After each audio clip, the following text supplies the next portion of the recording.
하나님은 우리를 강하게 하십니다. 사도 바울이 사도가 된 후에 하나님 앞에 기도하는 삶을 살았습니다. 기도하는 삶을 살면서 수많은 이적을 경험하고 그리고 세계 선교 여행을 다니면서 많은 사람에게 복음을 전하고 교회를 세웠습니다. 그런데 바울에게 기도 제목이 있는 거예요. 몸에 가시가 있는데 이 가시가 늘 괴롭히는 겁니다. 그래서 기도합니다. 하나님, 내 몸에 나를 괴롭히는 이 가시를 제하여 주시옵소서. 그렇게 기도하는데 하나님께서 응답해 주시지 않는 겁니다. 나중에 하나님께서 말씀하시기를 내 은혜가 내게 족하다 말씀하신 거예요. 내 은혜가 내게 족하다는 그 말씀을 듣고 사도 바울이 깨어지는 것입니다. 그러면서 사도 바울이 믿음이 더욱더 굳건하게 세워지는 것을 우리는 성경을 통해서 찾아볼 수가 있습니다. 우리 많은 사람들은 목표를 가지고 기도하면서 앞을 향해서 나아갑니다. 그런데 목표를 가지고 기도하면서 나가는데 그 목표로 되지 않는다고 해서 실망하고 좌절하거든요. 그때 사도 바울이 들었던 음성을 우리는 들어야 되는 것입니다. 그 음성이 무엇입니까? 내 은혜가 내게 족하다. 하나님의 은혜가 내게 족하다라는 음성이 들려진다면은 지금 내 문제가 해결되지 않아도 우리는 새로운 힘을 얻는 거예요. 족한 하나님의 은혜가 내게 임하고 있으니까는 내 믿음을 더욱더 강하게 가지고 사도의 역할을 감당하고 그리고 하나님의 뜻이 하늘에서 이룬 것처럼 이 땅에 이루기 위해서 힘쓰는 삶을 살아갈 수가 있는 것입니다. 우리 사랑하는 은혜가 꼽히는 교회 그리스도인 한 사람 한 사람도 목표하는 것이 있는데 목표대로 이루어지지 않는다고 해서 낙심하고 실망하지 말고 내가 내게 준 그 은혜가 족하다는 그 음성을 듣고 붙잡고 여러분의 믿음을 강하게 해서 정말 세상에서 승리하는 하나님의 사람이 되기를 주의 이름으로 간절히 축원합니다. 오늘 본문은 디모데전서 1장 12절서부터 16절에 있는 말씀입니다. 이 말씀은 사도 바울이 자기의 영적 제자라고 하는 목사인 디모데에게 편지를 쓰면서 자신의 신앙을 간증하고 있는 것을 우리는 찾아볼 수가 있습니다. 12절 상반절에 보면은 예수 그리스도께서 나에게 능력을 주셨다. 사도 바울이 누구에게 고백합니까? 자기 제자인 디모데 목사에게 고백을 하는 거예요. 그리고 나에게 직분을 맡겨주셨다라고 고백을 하고 있습니다. 여기 능하게 하시라고 번역된 헬라어가 엔디나모산티라는 단어인데 이 말은 무슨 말이냐면은 이미 과거에 발성했다는 사실을 드러내주는 것입니다. 우리 하나님께서 예수님께서 사도 바울을 택해가지고 일꾼을 맡겨주셨다. 언제? 과거에 이미 일꾼을 맡겨주셨다. 근데 일꾼으로 맡겨주셨을 때 그냥 맡겨주신 것이 아니라 능하게 해서 맡겨주셨다라고 말씀하고 있습니다. 이것을 누구에게 얘기합니까? 디모데에게 얘기하고 있는 거예요. 사도 바울을 능하게 해가지고 일꾼을 맡겨주셨듯이 디모데 너도 하나님께서 능하게 해가지고 일을 맡겨주셨으니 삶 속에서 목회를 하면서 내 뜻대로 되지 않는다고 낙심하고 절망하지 말고 하나님께서 능력을 나에게 주신 것을 믿고 너에게 주어진 그 직분을 감당하라 라는 뜻이 담겨져 있는 것입니다. 이 뜻을 가지고 오늘은 능력과 직분을 주신 이유라는 제목으로 말씀을 전하면서 은혜를 나누도록 하겠습니다. 한번 따라서 해봅시다. 능력과 직분을 주신 이유. 네, 사도 바울에게 능력과 직분을 주셨다고 디모데에게 간증하고 있는데 주신 이유가 무엇이냐? 12절을 통해서 찾아볼 수 있는데 그것은 바로 뭐냐? 충성하는 모습을 보셨기 때문에 그렇습니다. 한번 따라서 해봅시다. 충성하는 모습을 보셨기 때문에. 우리 예수님께서 바울을 택하셨습니다. 그리고 성령을 부어주셨습니다. 그리고 직분을 주셨습니다. 근데 그 직분을 주셨을 때에 예수님의 눈에는 사도 바울이라는 사람 자체가 어떤 사람이다? 충성하는 사람이라는 것을 알았기 때문에 그렇습니다. 여러분이 회사의 중역이라고 생각해 보세요. 어떤 사람에게 책임을 맡기겠습니까? 노는 사람, 딴짓하는 사람에게 책임을 맡기겠습니까? 아마 놀고 딴짓하고 게으른 사람에게 책임을 맡길 사람은 아무도 없을 것입니다. 어떤 사람에게 맡기겠습니까? 지혜로운 사람. 어떤 사람에게 맡기겠습니까? 최선을 다하는 사람, 열심을 다하는 사람. 어떤 사람에게 맡기겠습니까? 주변 사람들과 연합을 해가지고 목표를 향해서 나아갈 수 있는 사람. 그 사람이 눈에 보인다 하면은 그 사람에게 맡기는 것입니다. 예수님에게도 이 사도 바울이 어떻게 보였습니까? 충성스러운 사람으로 보인 거예요. 사도 바울은 정말 충성스러운 사람이었습니다. 예수를 믿기 전에 이 사도 바울은 유대인으로 태어난 것 아닙니까? 난지 8일 만에 할례 받은 사람 아닙니까? 집안이 좋아가지고 가말리아 문화에 들어가가지고 율법 교육을 철저히 받은 사람 아닙니까? 다 인정받은 사람이에요. 그런데 이 사도 바울이 집안이 좋고 똑똑해서 인정받은 것뿐만 아니라 맡겨진 일이라면 열심을 다해서 하는 큰 모습이 있었기 때문에 유대교에서도 어떻게 해요? 정말로 높이 받고 그 다음에 사명도 받아서 일을 감당한 것입니다. 유대교에서 바울을 어느 정도 인정했느냐면은 예수 믿는 우리 기독교인들을 갖다가 박해하기 위해서, 그리고 그들을 갖다가 오게 가두기 위해서 누구를 앞세웠습니까? 사도 바울을 앞세웠어요. 사도 바울이 그만큼 충성스러운 사람이었습니다. 알지 못할 때 자기가 잘못한 것에 대해서 충성스러웠는데 예수를 만난 그 순간서부터 사도 바울은 바로 알고 바로 아는 것에 대해서 뭐하는 삶을 살았다? 충성하는 삶을 살았다. 우리들도 마찬가지입니다.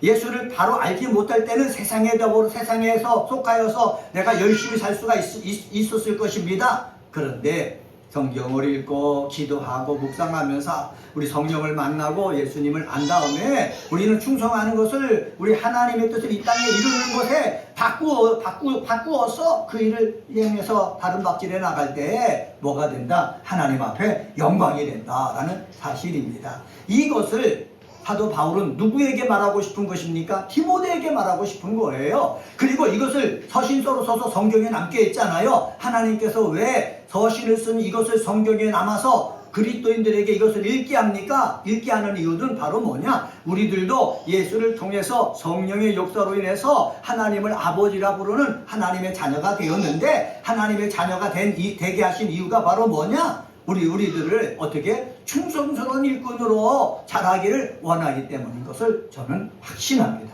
목사도 목회 일에 충성을 해야 되겠죠? 가정 일에 충성해야 되겠죠? 사랑하는 우리 그리스도인도 마찬가지예요. 교회에서 하나님의 뜻을 이루는 일에도 그냥 왔다 가는 사람이 아니라 충성하는 사람, 충성스럽게 일하는 사람, 그리고 가정에서도 충성스럽게 가정을 돌보는 사람, 사회에 나가서도 어떤 일을 맡겨지든지 놀면서 하는 사람이 아니라 충성스럽게 일을 감당하는 사람이 되시기를 주의 이름으로 간절히 축원합니다.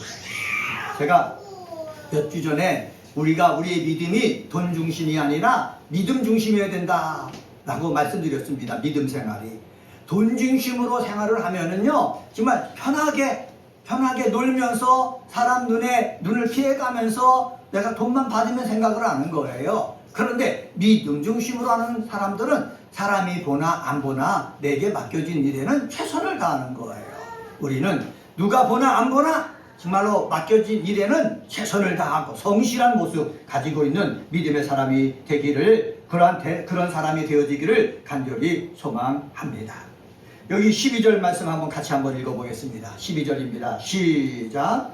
나를 능하게 하신 그리스도 예수 우리 주께 내가 감사함은 나를 충성되이 여겨 내게 직분을 맡기심이니. 여기 사도 바울이 뭐라고 그랬다고요? 충성되이 여겼다라고 말씀하고 있습니다. 이게 우리의 믿음입니다. 목사도요, 하나님이 나를 충성되이 여기셨다라는 믿음이 있을 때 우리 일에 최선을 다해서 할 수가 있는 것입니다. 우리 사랑하는 그리스도인도 우리가 비록 적은 숫자가 나와서 예배를 드리고 그리고 각자 맡은 일을 가지고 하나님 앞에 영광 돌리고 있는데, 이 일을 해 나갈 때 사도 바울이 가졌던 마음을 우리 그리스도인들도 갖기를 원합니다. 하나님이 나를 충성되이 여긴다. 내가 바쁘지만은 예배 시간은 나와서 하나님 앞에 영화롭게 하는데, 예배를 통해서 영화롭게 하는데, 그리고 성도들이 하나님을 찬양하기에 부족함이 없도록 내가 수고하는데 내가 충성스럽게 내가 일을 감당하기를 원한다 라는 이런 마음을 가지고 나와서 감당하기를 저는 주의 이름으로 부탁을 드립니다. 그런데 바울이 하는 것이 충성되기 여겨서 일을 하게 하셨다는 것에 바울은 뭐까지 하고 있다고 그랬습니까? 감사까지 하고 있다는 거예요. 그래서 우리 그리스도인들도 감사까지 더 나아가는 신앙이 있게 되어지기를 주의 이름으로 간절히 축원합니다. 감사까지 나가는 게 얼마나 귀한 것입니까? 하나님이 기뻐하는 거예요. 주변 사람들이요 본이 되는 거예요. 그런데 감사까지 나가지 못하고 억지로 하고 그냥 할 수 없어서 하고 그러면 얼마나 힘들겠습니까? 얼굴이 벌써 힘든 모습이 보이잖아요. 하나님 앞에 나올 때는 우리 얼굴이 힘든 모습이 보여지는 것이 아니라 환한 모습으로 정말로 이 일을 하게 된 것을 정말 감사합니다 라는 모습으로 나와서 함께 예배를 드리고 이 예배가 정말로 하나님이 기뻐 받으시는 예배가 되게 하는데 다 일조하는 우리 그리스도인들 되시기를 주의 이름으로 간절히 축원합니다. 우리 이 세상의 삶을 살면서 우리는 충성스러운 사람이 되어야 되는데 그 충성스러운 사람의 모습을 누구 앞에 보여야 되겠습니까? 우리는 하나님 앞에 보여야 되는 거예요. 이것을 바울이 평생 앞에 내세워서 모토로 삼고 살았습니다. 바울은 갈라디아서를 이렇게 얘기합니다. 갈라디아서에서 내가 하나님을 기쁘게 하랴 사람을 기쁘게 하랴. 나는 하나님을 기쁘기 위해서 내가 힘쓴다라고 했습니다. 만약에 사람을 기쁘게 하려면은 예루살렘 교회에 있는 사람들을 잘 보이고 그들의 뜻을 따랐겠죠. 그런데 사도 바울은 하나님께서 주신 그 말씀을 붙잡고 그 예루살렘 교회에 있는 그 유대 교회에서 자란 그 사람들 따른 것이 아니라 하나님의 뜻에 따라서 하나님이 원하시는 그러한 삶을 살았다는 사실입니다. 우리들도 마찬가지예요. 우리가 교회 생활을 하지 않습니까? 저도 교회 생활을 하면서 벌써 40여 년 동안 부교육자 생활을 하면서 지냈는데 하면서 제일 마음에 갈등되는 것이 무엇입니까? 목사는 목사가 됐을 때는 하나님을 기쁘시기 위한 존재여야 되는 것입니다. 그런데 공동체에 소속하다 보니까는 하나님을 기쁘시게 하는 것이 아니라 사람을 기쁘게 하는 것으로 자꾸자꾸 변질되어져 가는 거예요. 그래서 교회에 어둠이 그림자가 넘치게 되는 것입니다. 이 어둠의 그림자가 넘치다 보면은 사이비가 생겨나고 이단이 생겨나는 거예요. 신천지도 그렇지 않습니까? 옛날에 전도관도 그렇지 않습니까? 어머니 교회라는 하나님의 교회도 그렇지 않습니까? 많은 대형 교회도 잘못하면은요 누구를 기쁘게 하기 위해서 사람을 기쁘게 해서 사람들이 다 애쓸 수가 있거든요. 그래서 저는 우리 그리스도인들에게 부탁을 합니다. 와서 제가 봉사를 통해서 예배를 하나님이 기뻐 받으시기 위해 흠명하기 위해서 내가 애쓸 때에 목사 사람을 기쁘게 하려고 하지 말고 누구를 기쁘게 하려고 하자? 하나님을 기쁘게 하려고 충성스럽게 봉사하는 믿음의 사람 되시기를 주의 이름으로 간절히 축원합니다. 하나님을 기쁘시게 할 때 내가 주님 앞에 갔을 때 상급을 받는 것이지 사람을 기쁘게 하려고 하면은 상급이 뭡니까? 사람 때문에 상처만 받는다는 것입니다. 한번 따라서 해봅시다. 충성한 모습을 보셨기 때문에 네, 이렇게 과거 완료형으로 내가 충성하는 모습을 하나님 보셨기 때문에 이 직분을 주셨다라고 생각하고 계속해서 하나님 앞에 충성하는 모습 견지하는 우리 그리스도인들 꼭 되시기를 주의 이름으로 간절히 축원합니다. 두 번째로 13절에서부터 16절을 통해서 찾아볼 수 있는데 능력과 직분을 주신 이유는 뭐냐? 자비하심으로 은혜를 베풀어 주셨기 때문에 그렇습니다. 한번 따라서 해봅시다. 자비하심으로 은혜를 베풀어 주셨기에 하나님께서 자비하심으로 뭐를 베풀어 주셨어요? 은혜를 베풀어 주셨다는 거예요. 이걸 누가 깨달았습니까? 사도 바울이 깨달은 거예요. 사도 바울이 뭐라고 고백한 줄 아십니까? 여기 성경에 보면은 나는 하나님께 긍휼을 입었다. 하나님께서 나에게 자비를 베풀어 주셨다. 사도 바울은 디모데에게 얘기하는 거예요. 자기가 성경 공부를 가르쳐가지고 목사로 삼은 디모데에게 나는 내가 잘나서 이 일을 감당하는 것이 아니다. 하나님의 자비로 나를 긍휼히 여겨주셔서 이 사도 직분을 맡겨주셨기 때문에 내가 디모데 너에게 성경을 가르치고 너를 목사다운 목사가 되도록 인도했던 것이다 라고 고백을 하는 것입니다. 여러분 우리 이런 고백이 있어야 되는 거예요. 목사도요, 내가 잘나서, 내가 설교 잘해서, 내가 능력이 있어서 교회를 이렇게 키웠다 라고 하는 것이 아니라 하나님의 자비, 하나님의 은혜를 베풀어 주셔서 이렇게 했습니다 라고 고백을 할 때 누구께 영광이 되는 것입니까? 하나님께 영광이 되는 거예요. 그러면요, 마귀도요, 꼼짝 못하는 것입니다. 그런데 많은 사람들은 어떤 데 빠집니까? 교만에 빠지는 거예요. 거만에 빠지는 거예요. 자만에 빠지는 거예요. 내가 잘나서 되어준 줄 알고 생각을 하고서요 자기가 왕노릇하는 거예요. 그러다 보니까는 누구에게 붙잡혀서 악한 일을 합니까? 마귀에게 붙잡혀서 불의의 병기가 되는 거예요. 목사가 불의의 병기가 되면은요, 교회 공동체가 엉망이 되는 것입니다. 영적으로 다 죽어버리는 거예요. 경건의 모양만 있지 경건의 능력은 없는 거예요. 마찬가지로 직분과 하나님의 일을 감당하는 사람이 이 세상 삶을 살아나갈 때 교만으로 가득 차면은요, 어떻게 됩니까? 하나님의 은혜가 임하지 못하기 때문에 세속적인 것으로 가득 차게 되는 거예요. 은혜가 꼽히는 교회, 우리 사랑하는 그리스도인들은 하나님의 자비하심과 은혜 때문에 내가 이 자리에 있다. 하나님의 자비하심과 은혜를 입어서 내가 이렇게 직분을 가지고 봉사한다. 하나님의 자비하심과 은혜로 인해서 내게 능력이 흐르고 있다. 이것을 늘 고백하는 사람 되시기를 주의 이름으로 간절히 축원합니다.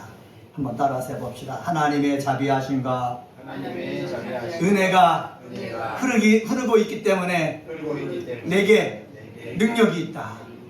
네, 하나님의 자비와 은혜가 내 속에 흐르기 때문에 내가 능력이 있는 겁니다.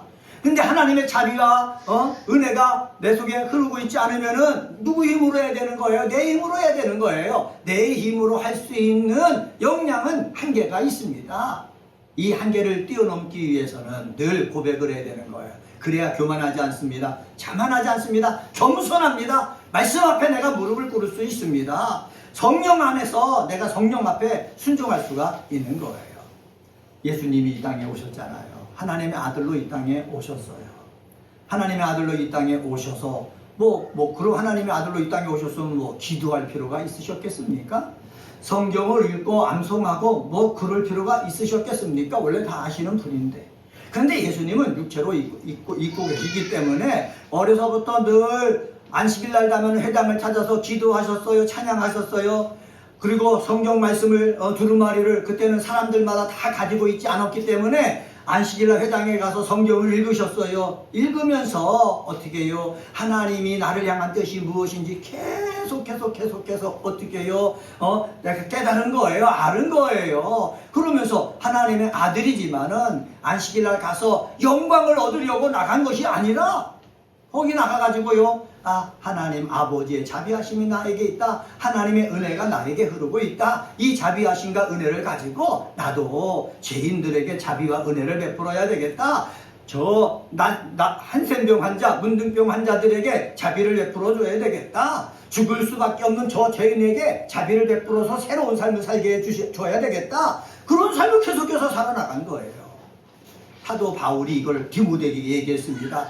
디모데에게 얘기한 이유가 무엇입니까? 디모데도 너도 목사로서 목회를 해나갈 때에 자비하심과 은혜를 하나님이 베풀어 주셨기 때문에 이 일을 하는 것이니 내 말과 내 행동 속에 마음씀 속에 뭐가 있어야 된다? 자비와 은혜가 있어야 된다는 거예요. 한번 따라서 해봅시다. 내 말과 마음 씀씀이에 자비와 은혜가 있길 원합니다. 내 마음 씀씀인 내 말과 행동에 자비와 은혜가 있으면은 그 사람은 얼굴은 환해지는 거예요. 마음의 평강이 넘치는 거예요. 기쁨이 넘치는 거예요. 그런데요, 목사에게도요, 자비와 은혜가 없으면은 삭막해지는 거예요. 얼굴이 항상 어두워진 거예요. 자기 욕심만 쫓아다닌다는 거지요. 욕심을 쫓아다니는 사람이 행복하겠습니까? 행복하지 않다라는 것을 우리는 성경을 통해서 알 수가 있습니다.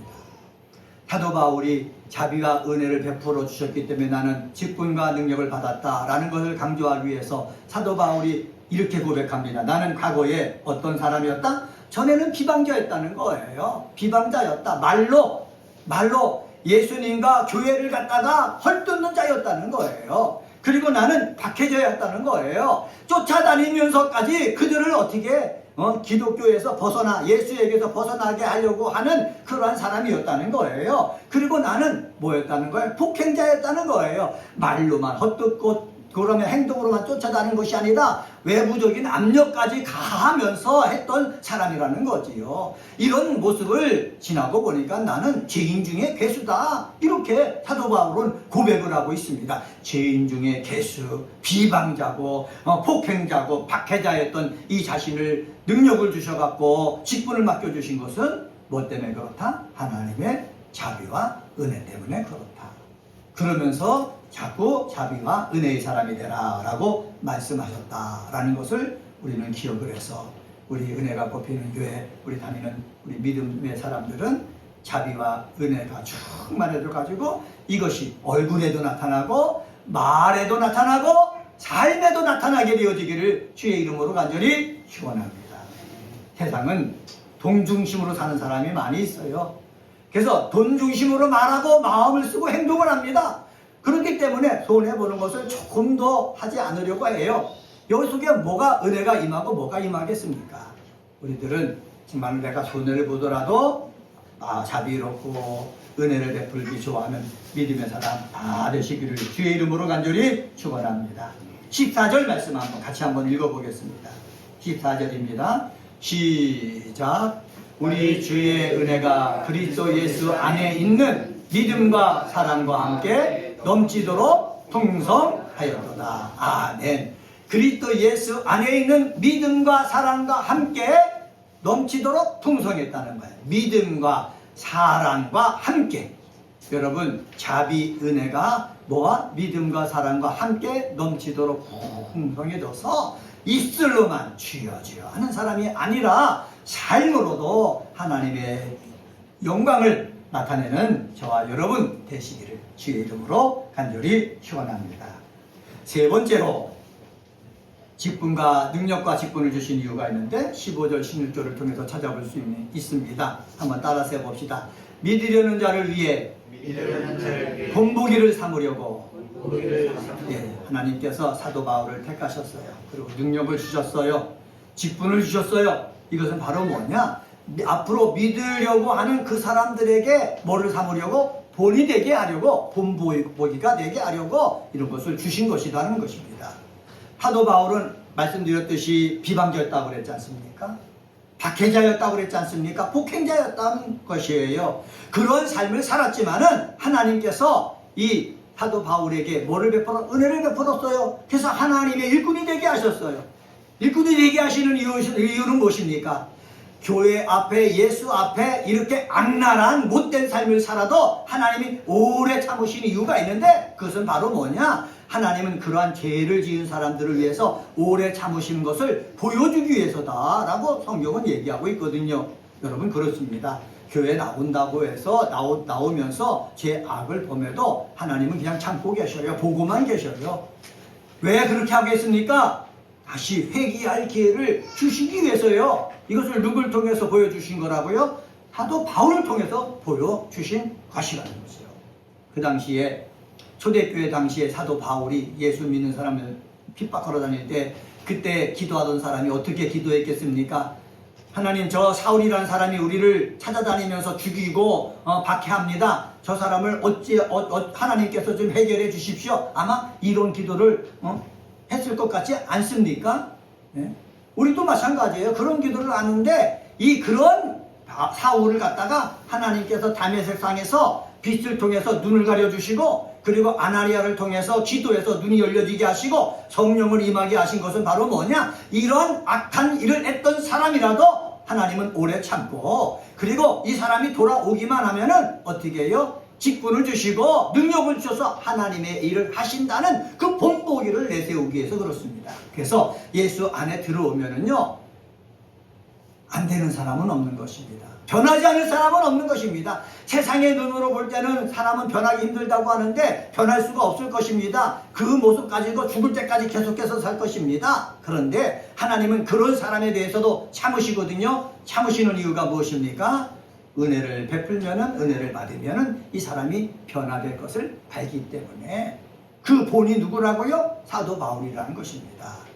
믿으려고 하는 사람들에게 본을 보여주기 위해서 사도 바울을 어떻게 해요? 능력을 주시고 직분을 주신 것처럼 저와 여러분도 사도 바울과 같은 그러한 주인공이 되어지기를 원합니다. 여러분을 교회로 불러내신 것은 손가락질 당하도록 하기 위한 것이 아니라 내가 악인이고 죄인이었지만은 어떻게 해요? 내가 많은 사람들에게 죄인임에도 불구하고 본이 되도록 하기 위한 하나님의 뜻이 있으셨다라는 것들을 사도 바울처럼 드러낼 수 있는 사람이 다 되시기를 주의 이름으로 간절히 축원합니다. 우리 여의도 순복음교회 담임 목사님 하셨다가 하나님 나라에 가신 우리 조영기 목사님도 그렇습니다. 조영기 목사님이 많은 목사들의 본이 되었거든요. 그런데 조영기 목사님이 본이 된 것 중에 하나는 바로 뭐냐면 신유의 은사예요. 기도하면 병든 사람들이 막 낫거든요. 그럴 때 조영기 목사님이 간증한 것이 이렇습니다. 내가 목회를 하다가 폐병이 걸렸다. 폐병이 걸렸는데 기도하다 보니까 하나님께서 치유해 주셨다. 그 이후부터 기도하니까는 병든 사람이 낫더라. 이러한 얘기가 도니까는 목사들 중에서 폐병 든 사람들이 많은 거예요. 그래서 폐병 든 사람들이 하는 게 무엇입니까? 조영기 목사도 폐병에 걸렸다가 낫고서 치유받고서 기도하니까는 치유의 역사가 임했는데 나도 하나님께서 치유해 주셔가지고 병 고치는 역사가 나타나게 해주십시오. 그래서 그 당시에 폐병 걸린 목사님들이 많고 기도해서 나으신 분이 많고 기도해서 나온 그 사람들이 어떻게 해요? 많은 사람들을 병을 고쳤습니다. 여러분 이렇게 폐병이 걸렸지만은 치유해줘가지고 폐병 걸린 사람들에게 나을 수 있는 희망을 주고 나을 뿐만 아니라 주님께서 주신 그 능력 덧입고 직분을 감당하게 했던 그 주인공 중에 한 분이 누구예요? 조영기 목사님이에요. 우리들도 마찬가지예요. 내가 부족하고 연약하지만은 하나님께서 내게 은혜를 베풀어 주시고 이렇게 직분을 주시고 능력을 주셨는데 그 이유가 뭐라고요? 나같이 부족한 그런 사람들에게도 어떻게 해요? 세상 사람들에게 본보기가 되는데 간증이 되게 하려고 그렇게 주셨다라고 생각을 하고 우리는 정말 본보기 되는 귀한 믿음의 삶을 사는 그리스도인이 되어야겠습니다. 말씀을 정리하겠습니다. 오늘은 디모데전서 1장 12절서부터 16절에 있는 말씀 가지고 능력과 직분을 주신 이유라는 제목으로 말씀을 전했습니다. 충성한 모습을 보셨기 때문에 그리고 충성하라고 능력과 직분을 주신 것입니다. 그리고 비방자고 폭행자고 박해자였지만은 하나님의 자비와 은혜를 베풀어 주셔서 능력과 직분을 주셨다라는 사실을 알고 하나님이 은혜와 자비를 베풀어 주시면은 내가 이렇게 능력 있는 사람, 직분을 가진 사람으로 변화될 수가 있다라는 사실을 기억하시고 믿으려는 자들을 위해서 본보기를 삼으려고 이렇게 능력과 직분을 주셨다라는 사실을 알아서 우리는 소망을 가지고 앞을 향해서 다른 막질에 나갈 수 있는 그리스도인이 되어야 될 줄 믿습니다. 기도하겠습니다.